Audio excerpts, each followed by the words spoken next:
não foi tão difícil. Ela estava muito nervosa aqui no início, não é? Pois bem, pode acalmar. Caríssimos, é um prazer enorme tê-los aqui. E hoje a gente também tem o nosso confrade, o nosso amigo, o nosso trabalhador aqui do Irmão Tomé, o Prete, com o tema Educação dos Sentimentos. Caros, boa noite. É com imensa alegria que nós elevamos o pensamento a Deus para agradecer a oportunidade de estar aqui, honrar o convite dos dirigentes e mentores desta casa para trabalhar na tarefa de divulgação da doutrina dos Espíritos e do Evangelho de Jesus. Educação dos sentimentos. O nosso desafio de hoje é fazer um convite a cada um dos que estão aqui presentes, encarnados e desencarnados, a fazer diversas perguntas a si mesmo. Não precisa dizer a ninguém, não precisa anotar nada, mas à medida que formos conduzindo, nós vamos nos consultando para saber até que ponto eu me eduquei.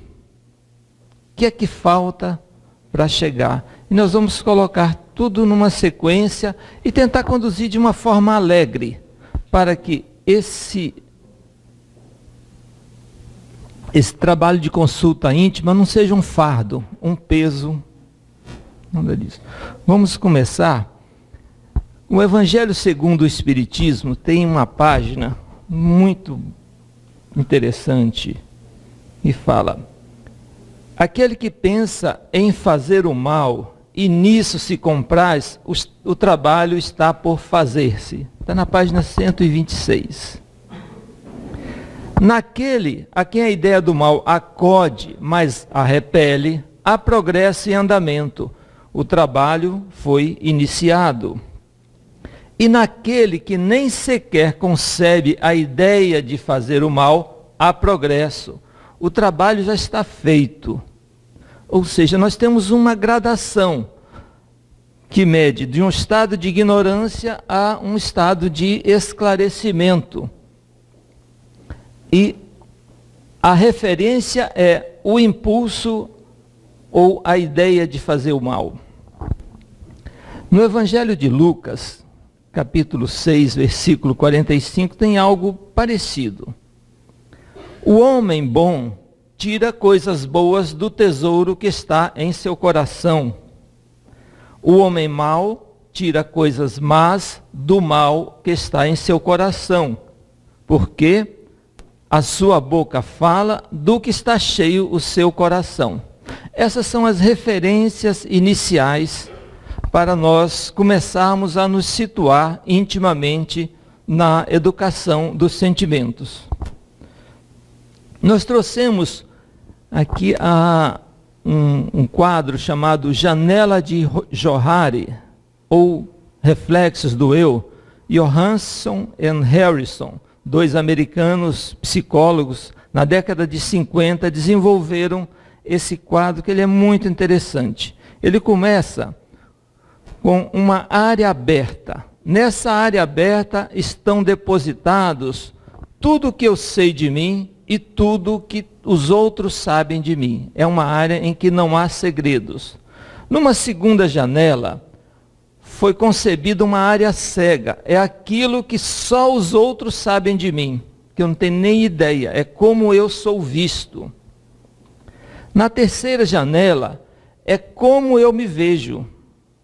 Nela está a minha intimidade.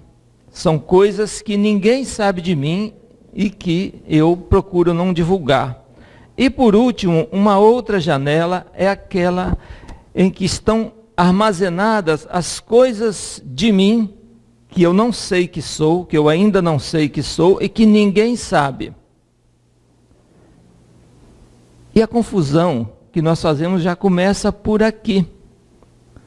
Porque a área cega, ou seja, aquilo que sabem de mim, mas que eu ainda não sei, quando me é revelado, eu recebo como ofensa. A primeira coisa que eu digo, não é bem assim. Às vezes vem de uma forma indireta. A gente conta um caso sobre um terceiro e e nós já entramos. Não, eu, por exemplo, faço assim, assim, assim, e deixo de colher uma informação preciosa que revela características minhas que eu desconheço. Da mesma forma, quando a minha intimidade na área secreta, ela é revelada, como aquilo que eu acho que ninguém está sabendo se torna público, eu me melindro. Porque ninguém deveria saber disso. Isso está guardado, é uma coisa minha. Eu me sinto desconfortável em ter minha intimidade revelada. E, na prática, esses dois comportamentos, de não ter a intimidade, de ter receio, de ter segredos, e de repelir a opinião alheia sobre nós mesmos, ele não permite a ampliação da área aberta. Não permita que eu me conheça melhor e que eu não fique carregando fardos íntimos de coisas que eu não gostaria que ninguém soubesse, mas que não tem relevância às vezes, que o tempo já dissipou, já desidratou, que já não tem mais significação e eu continuo guardando na minha intimidade. E esses dois comportamentos, medo de ter segredos revelados, associado ao medo da crítica sobre o meu comportamento, ou medo da revelação de como eu sou visto, me impede de avançar. Enquanto eu me sentir desconfortável com as críticas da área cega e com os segredos da área secreta, eu não vou ampliar minha área aberta e não vou me conhecer melhor. E eu preciso avançar. Então, sempre que vier alguma opinião que nos desagrade, nós podemos procurar pensar, ao invés de responder: será que eu sou assim? Por que é que eu estou sendo visto desta forma? Que no meu comportamento despertou no outro uma opinião tão desfavorável sobre mim e não despertou sobre uma outra pessoa qualquer? Essas perguntas, antes de reagir, antes de nós nos melindrarmos, nós podemos fazer e, em cima delas, tentar aprender de si mesmo, autoconhecer-se e avançar, ou seja, ampliar a nossa área aberta. Vamos avançar um pouquinho mais, agora sobre essência, que nós temos o nosso pensar e o nosso sentir, e aparência, que é o nosso falar e o nosso agir. Então, nós tivemos aquela primeira ferramenta de autoconhecimento, do Evangelho de Lucas e do Evangelho segundo o Espiritismo, a segunda, as janelas que nós apresentamos, e agora, a minha essência é pensar e sentir, e a minha aparência é falar e agir. E eu preciso coincidir comigo mesmo. Eu preciso ser autêntico para ser confiável. A minha credibilidade é medida pela distância entre o que eu penso e o que eu falo, o que eu sinto e o que eu faço. Quanto maior for essa distância, menos confiável eu vou ser. E se eu não coincidir comigo mesmo, pior ainda. Se eu pensar uma coisa e falar outra, ou se eu sentir uma coisa e fazer outra, aí que eu não vou ser confiável mesmo. A aproximação dessas esferas de manifestação, essência e aparência, é que me torna autêntico. Tem uma passagem no Evangelho de Jesus, no Evangelho de João, capítulo 14, não, é a abertura, capítulo 1, versículo 1. No início era o Verbo, e o Verbo se fez carne e habitou entre nós. Por que é que Jesus era o Verbo? Porque não havia contradição nele. O que ele pensava, ele falava, o que ele sentia, ele agia. Mas ele tinha virtudes, porque eu posso ser previsível, mas para mim ser confiável, eu preciso ter virtudes. Porque eu posso coincidir comigo mesmo no pensar e no falar para ofender. E coincidir comigo mesmo no sentir, no agir para agredir. E aí eu preciso ter virtudes para não ter o chamado excesso de franqueza que muitos de nós costumam usar. Para dizer, não, mas é verdade. Ele tem que ouvir isso. Será? Será que temos o direito de ouvir? De dizer? Essa coincidência entre essência e aparência, essa autenticidade, ela me, associada às virtudes, ela me torna uma pessoa confiável. Todos nós aqui sabemos o custo de energia vital que uma mentira pode consumir, própria e dos outros. Manter uma mentira é um desperdício absurdo de energia. E a mentira, ela nasce do medo. Medo de dizer a verdade, medo de revelar alguma coisa. Nós podemos ser autênticos, nós podemos dizer as coisas, desde que sejam revestidas de caridade. Que o verbo seja suave, que não seja agressivo, que as nossas virtudes falem mais alto nesse momento. Vamos avançar mais um pouquinho. Agora, entrar no processo educativo. De uma forma, assim, grosseira, simplificada, o aprendizado consiste em informação, compreensão, aceitação e transformação. Nós estamos sempre orbitando nessas esferas. Eu tenho uma informação, trago ela para a minha esfera de compreensão, transformo ela em conhecimento, passo a aceitar aquilo e depois eu me transformo. Vamos colocar de uma forma mais complicada, certo? Um aluno da Universidade Federal passou um e-mail para um professor com o seguinte teor: professor, já existe tecnologias de aprendizado sem esforço. Por favor, aplique-as nas suas aulas.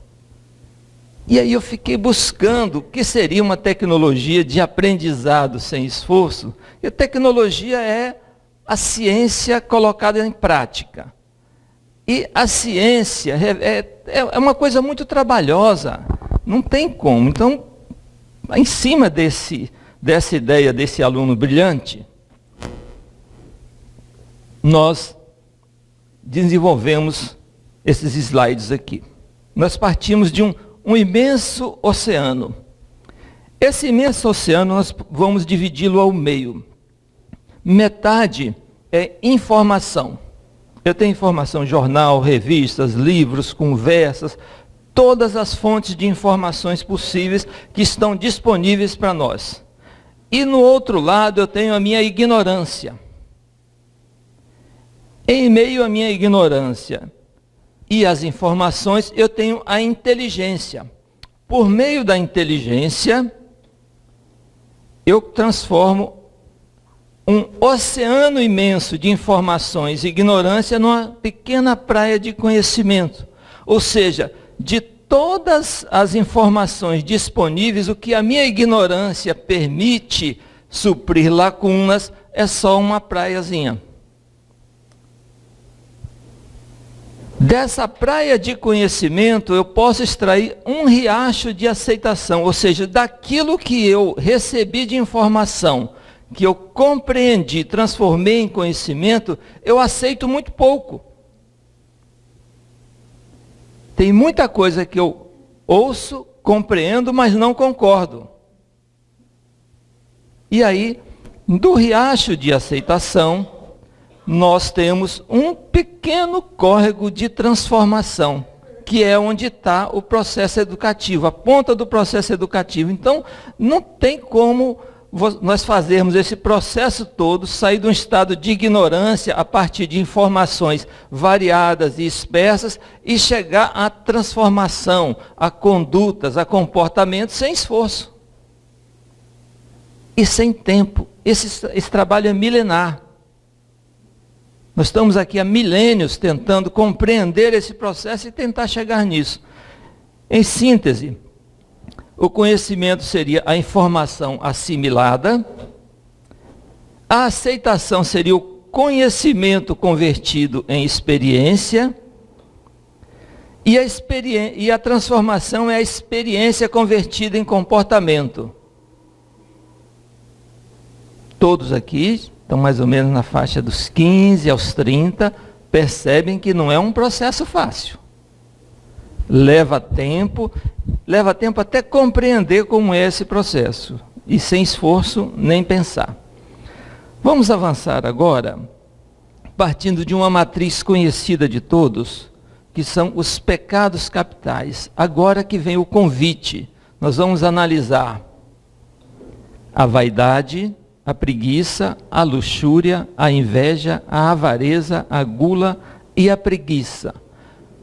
E aí a consulta íntima é: até que ponto a educação dos sentimentos, com base nessas matrizes que nós trouxemos, me tirou, por exemplo, da vaidade e me colocou no lado oposto de uma virtude? Nesse aspecto, em cima dessa matriz conhecida e intuitiva de todos, nós partimos do vício para a virtude na seguinte escadaria.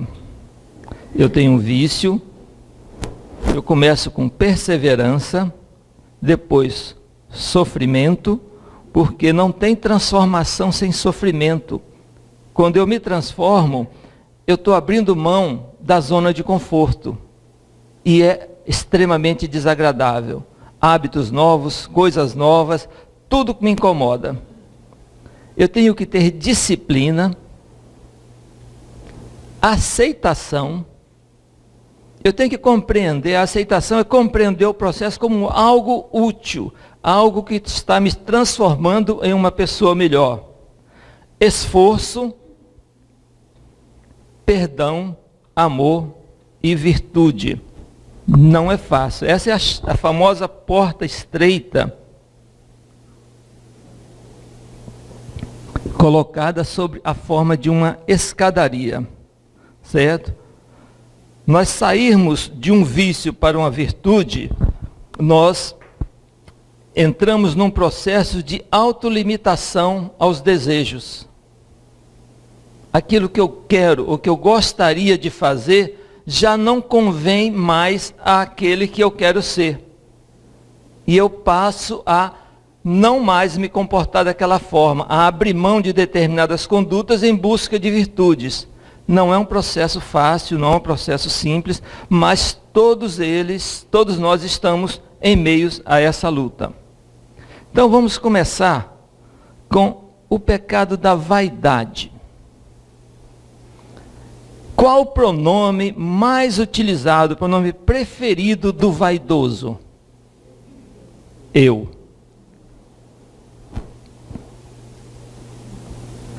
Para chegar à humildade, nós precisamos de subir toda aquela escadaria. Mas vamos lá. Quando eu inicio um empreendimento, eu quero dar nome àquele projeto? Eu quero que meu nome apareça na placa no dia da inauguração?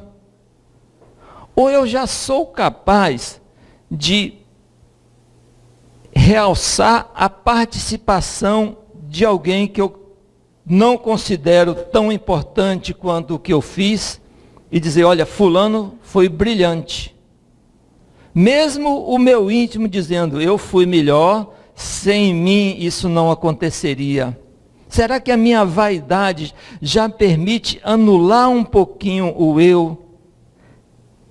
Limitar a vontade de aparecer e começar a perceber o outro? Porque eu só consigo perceber o outro quando eu diminuo a importância que eu dou a mim mesmo.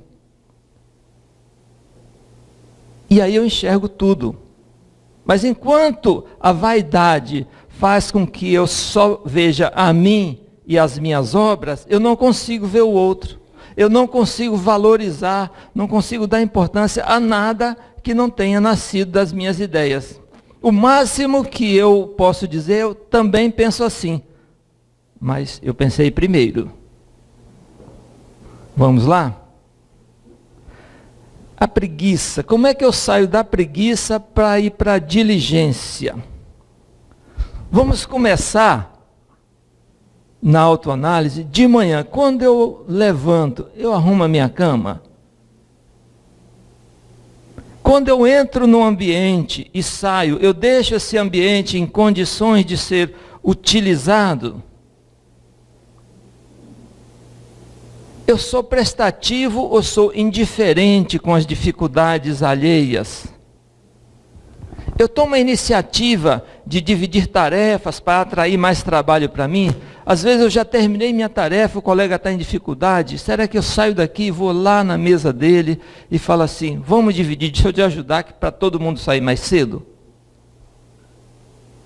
Essa é a pergunta íntima que está sendo feita a cada um, inclusive a mim. Será até que ponto a educação dos sentimentos me tirou dessa zona de preguiça, de conforto, de indolência e me colocou no comportamento de diligência? E aqui vamos aproveitar para tirar um preconceito que existe. Eu posso afirmar, com conhecimento de causa, que o baiano trabalha mais que o paulista. A diferença é que o baiano leva feriado a sério e o paulista não respeita. Mas o baiano é muito trabalhador, tá, gente? Vamos tirar esse preconceito contra nossos conterrâneos. Vamos mudar de vício agora? Da luxúria para o pudor.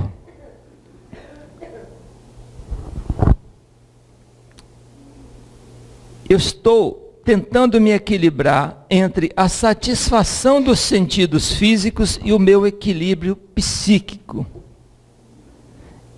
E o meu equilíbrio psíquico está sendo ameaçado o tempo todo pelos meus desejos, pelos meus olhares, pelos meus pensamentos, em casa, no trabalho, na rua, nas relações sociais diversas. A todo tempo, o meu equilíbrio psíquico está sendo ameaçado pela minha libido. E os meus freios, as minhas limitações são as referências religiosas que eu tenho, os votos de fidelidade que eu fiz, o respeito que eu devo aos outros, a desconstrução de uma personalidade ou de todo um trabalho afetivo. Precisamos refletir bastante sobre isso, até que ponto esse tipo de educação está me conduzindo a uma pessoa mais equilibrada, mais serena, e não uma pessoa dominada pelos desejos. Vamos pegar um vício mais simples. Vamos trabalhar com a inveja. Qual o pronome mais utilizado pelo invejoso? Ele. Ele povoa o pensamento do invejoso o tempo todo. Ele comprou um carro mais novo que o meu. Ele colocou os filhos em um colégio particular e os meus estão na escola pública. Ele recebeu uma promoção e eu não.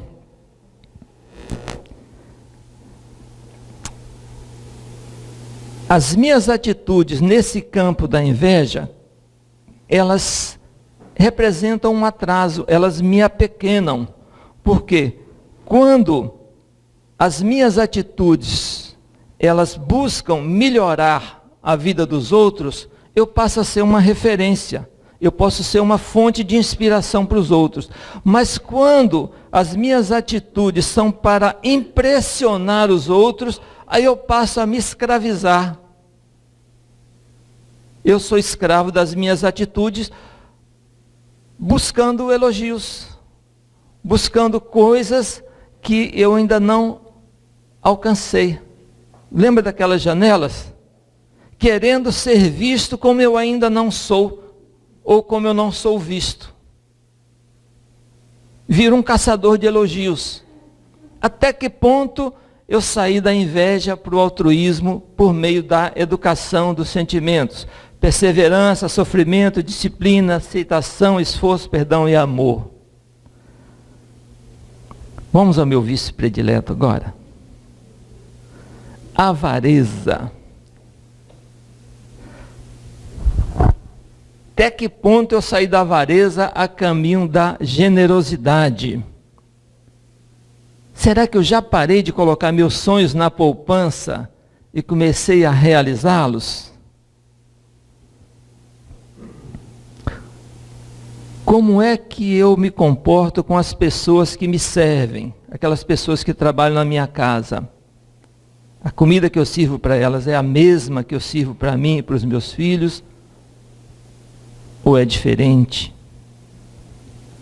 Eu tenho uma amiga baiana muito querida, que ela não é usurável, não é avarenta, mas ela é bem econômica. Um dia nós estávamos fazendo um caruru, aí ela falou assim: você está cortando o quiabo muito longe do talo. A cada 20 quiabos você está perdendo um. Um dia essa amiga, ela sonhou que ela estava com a mãe dela, que já desencarnou, andando numa calçada. Parou o ônibus, a mãe entrou pela porta de idoso e ela foi pagar a passagem.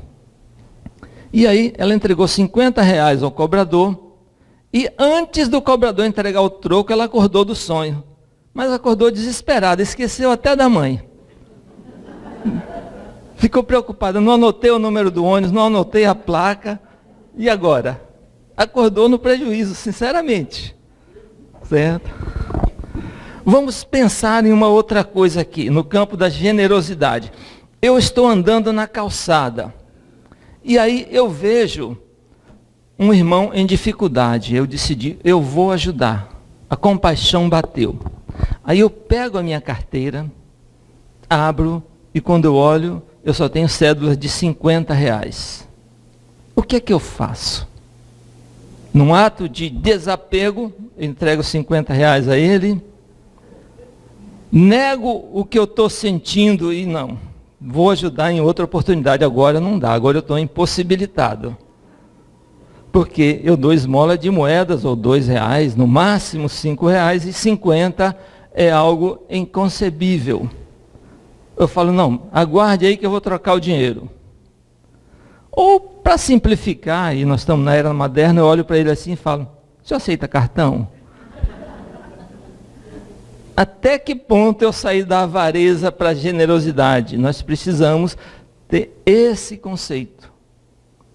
Porque se nós fizermos uma reflexão existencial, qual a significação que teria R$50 num contexto desse? Não ia resolver o problema dele, nem ia piorar o meu.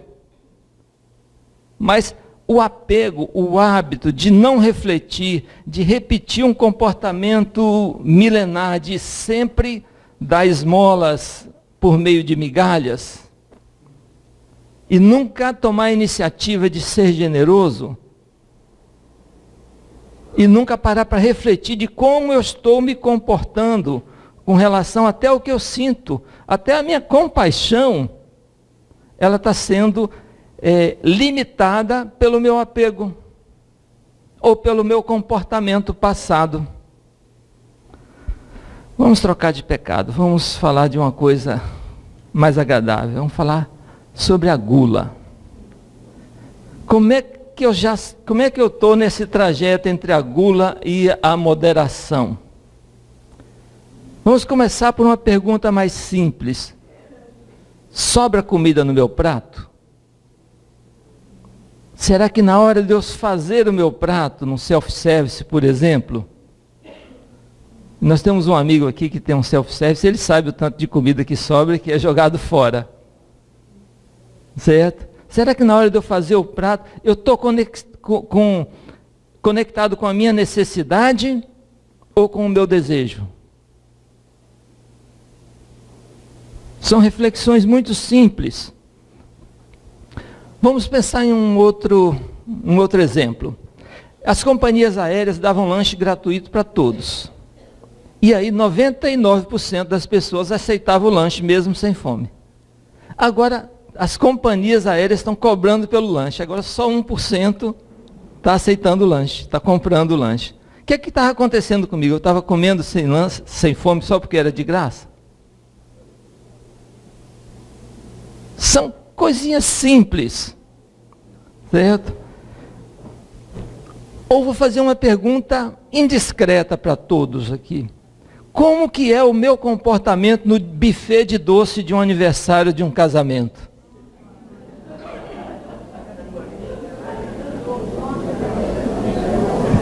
Eu já vi gente botar doce no bolso do paletó, um vestido caríssimo,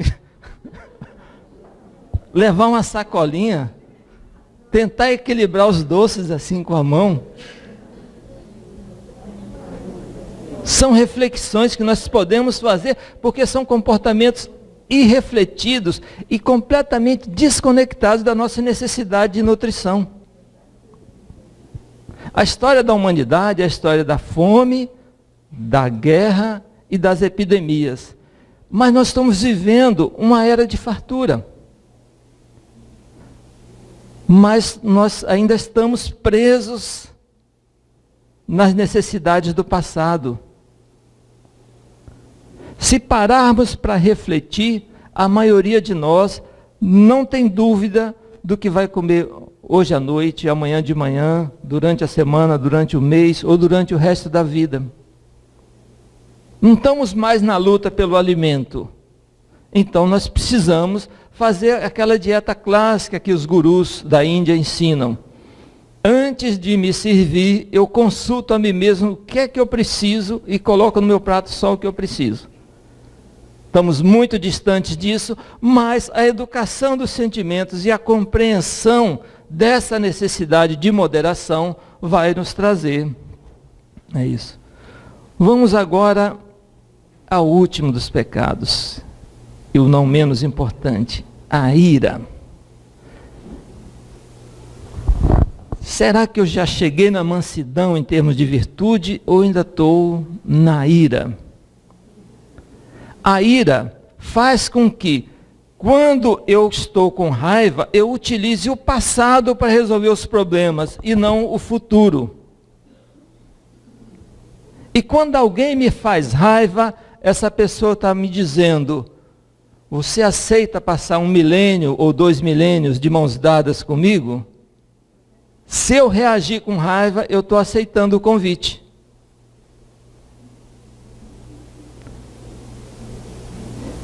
Se eu mato alguém, se eu tiro a vida física de alguém, eu estou me vinculando a essa pessoa por alguns milênios. Ou seja, eu vou ter lado a lado aquele que eu quero extinguir. Por falta de mansidão. Vamos trazer coisas mais simples no dia a dia. Como é meu comportamento no trânsito? Isso aqui eu tenho exemplos bons. Eu me incomodava extremamente quando alguém colocava luz alta em mim. Isso me irritava um tanto. Se fosse atrás, eu encostava no acostamento, deixava passar, depois ia e devolvia a luz alta. Era na hora, era reflexivo, não deixava, não perdia uma. Mas eu não estava satisfeito ainda. Um dia eu fui em Salvador, numa loja de acessórios, e perguntei: você tem farol de milha de navio aqui? E aí eu passei a refletir sobre esse comportamento muito pouco inteligente, e levei 2 anos até receber luz alta e não senti o desejo de retribuir. Não senti mais o impulso. Olhar para a pista do lado. Refletir. Quando eu recebo uma fechada, isso me irritava também. Em vez de eu ficar com o carro trancado, ar-condicionado ligado, xingando e buzinando quem não vai ouvir, eu estou me educando a pensar: ele não está bem. Eu preciso cuidar dele. E aí eu diminuo a minha velocidade e vou comboiando ele até enquanto estiver no mesmo trajeto. Ao invés de eu entrar numa disputa, de devolver a fechada, de retribuir a gentileza, eu estou recuando. e estou assumindo a responsabilidade. Eu preciso cuidar dessa pessoa. Isso me acalma. E ao invés de eu ter o impulso de ir lá e reagir, de tentar pulverizá-lo, que é o mais natural, o instintivo, eu vou de uma forma mais moderada, tentando amenizar essas coisas. Já dizem que quanto mais forte a armadura é, mais fraco é o ocupante. Chega de pecados, vamos falar de outras coisas agora. Vamos falar de pecados capitais no trabalho, vamos mudar de ambiente. Será que no trabalho, no meu dia a dia, eu convivo com a ganância e a arrogância, a intolerância e a ostentação, a preguiça, a raiva e a inveja? Pensa bem, eu passo um dia num ambiente de trabalho, me comportando, pelo menos em algum desses aspectos, e recebendo em troca outros ou os mesmos aspectos. Não é agradável. Não é bacana isso. E é só um passo atrás e refletir. Sair da competição e entrar na cooperação e tornar a minha vida mais leve, mais suave. Nós temos que ter pilares fixos na nossa vida e o principal deles, para onde eu estou indo? O segundo pilar, quais são as ferramentas que eu preciso levar? E o principal, o que é que eu tenho que deixar no caminho para poder avançar? Em cima desses 3 pilares, eu posso moldar minha conduta profissional e viver mais tranquilo. Tem colegas de trabalho que são super agradáveis, tem outros que são intragáveis. Por quê? Aquele que eu considero intragável é a pessoa a ser conquistada e não a ser evitada.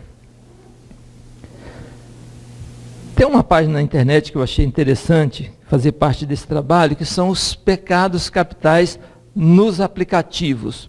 Esses aplicativos, eles facilitam de sobremaneira a nossa vida, simplificam tudo.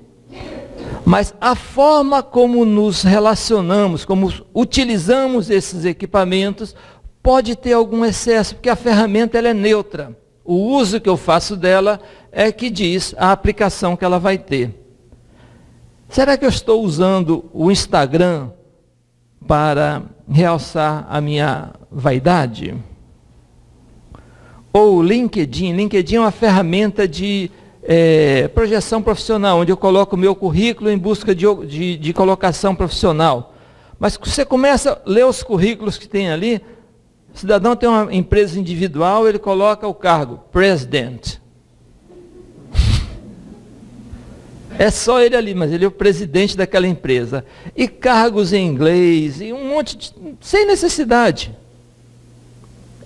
Ou seja, a ferramenta, ao invés de me colocar mais próximo do emprego, vai ser aquele a ser evitado. Eu não quero um fardo desse na minha empresa, eu preciso de alguém que produza.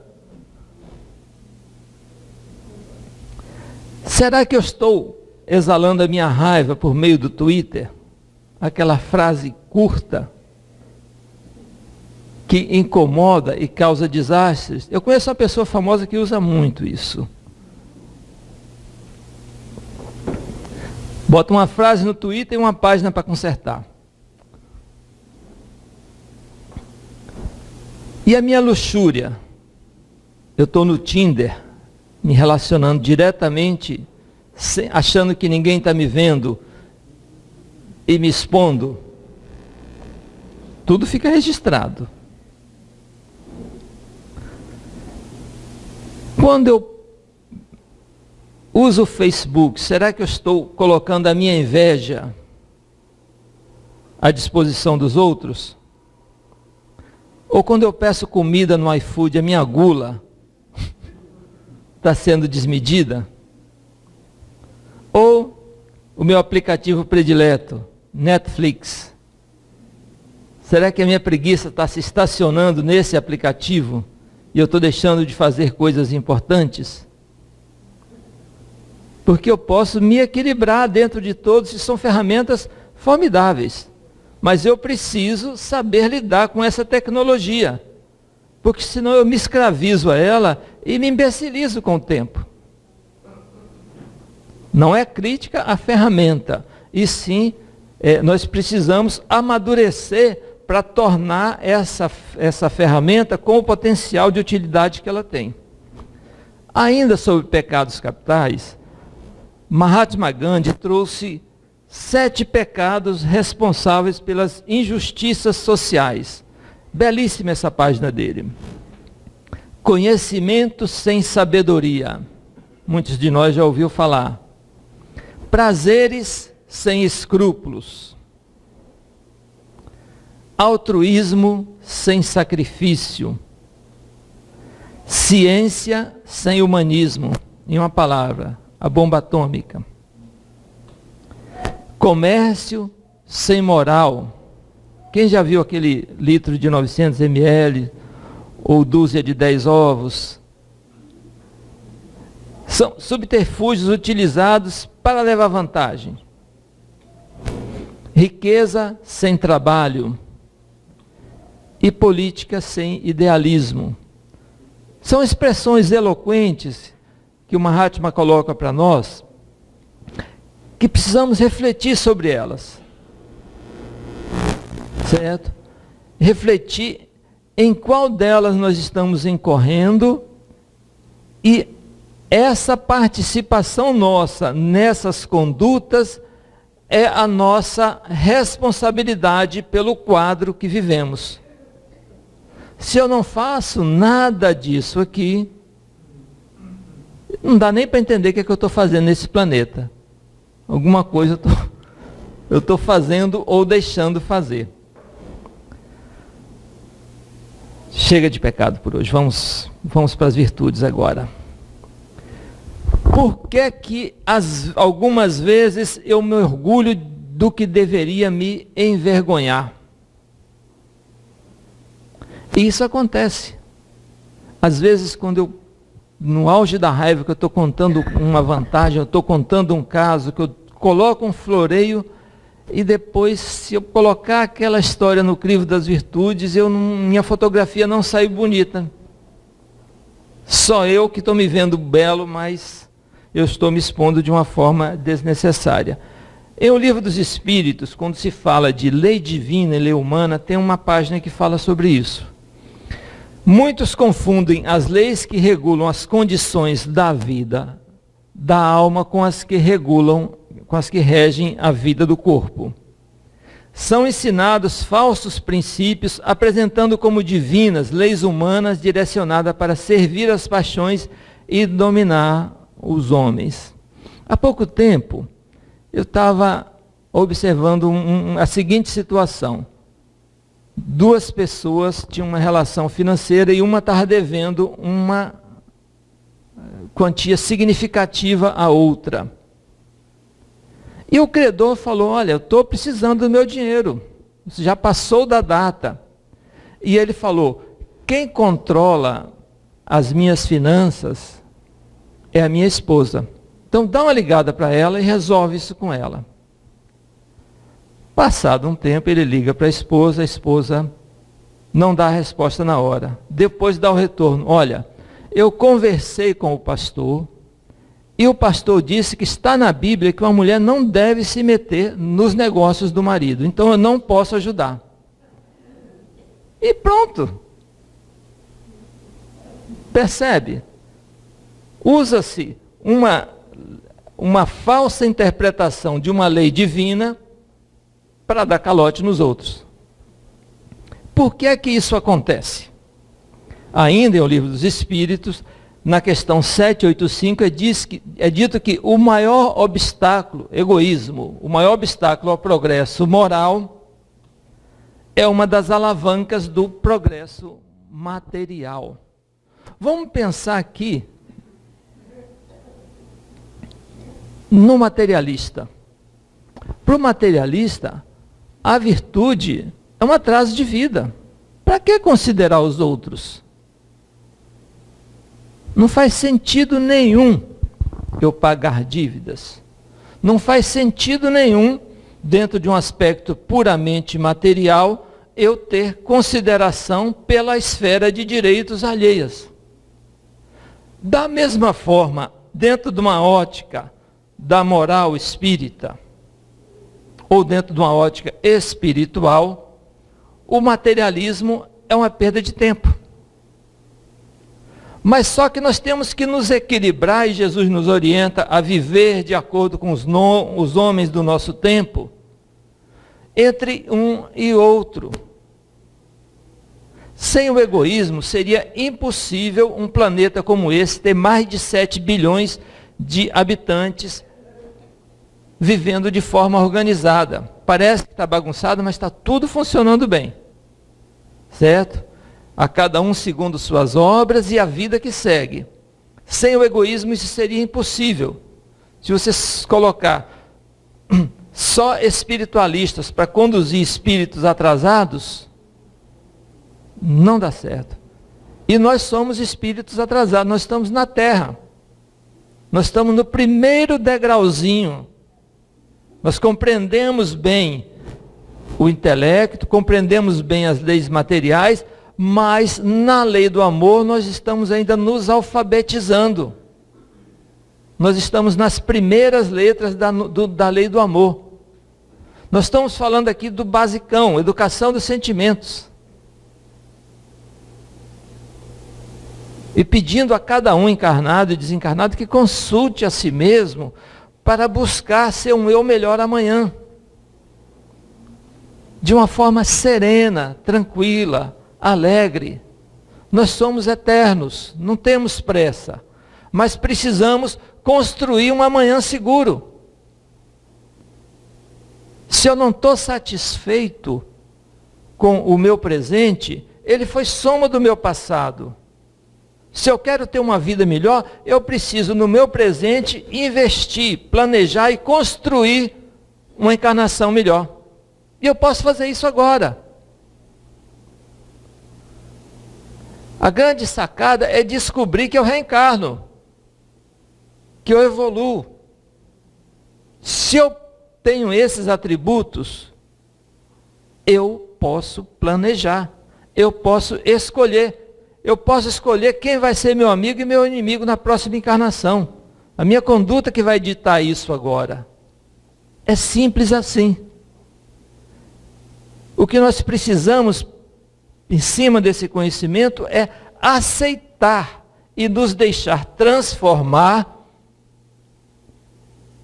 pela crença na reencarnação e, a partir de então, moldar nosso comportamento na certeza de que vamos voltar. Estamos sujeitos a uma lei de causa e efeito que nos faz sofrer as consequências de tudo aquilo que fazemos aos outros. É bem simples. Para fechar o nosso raciocínio, nós vamos trazer uma página de André Luiz, livro Agenda Cristã. Muito bacana isso aqui. Aprende humildemente, administra educando, obedece prestativo, ama edificando, teme a ti mesmo, sofre aproveitando, fala construindo, ouve sem malícia. São expressões simples, eloquentes, mas que nos trazem a reflexões profundas. Como é que eu estou aprendendo? Será que eu estou me antecipando ou terminando a frase do meu professor? Ou eu estou na sala, ao invés de ser um aluno, eu fico tentando mostrar que sei e perco a oportunidade de aprender? Será que eu estou conseguindo transmitir às pessoas que eu administro em determinadas tarefas uma educação participativa, formativa, construtiva? Será que eu consigo ouvir sem buscar o sentido oculto daquilo que é dito. Tem mais.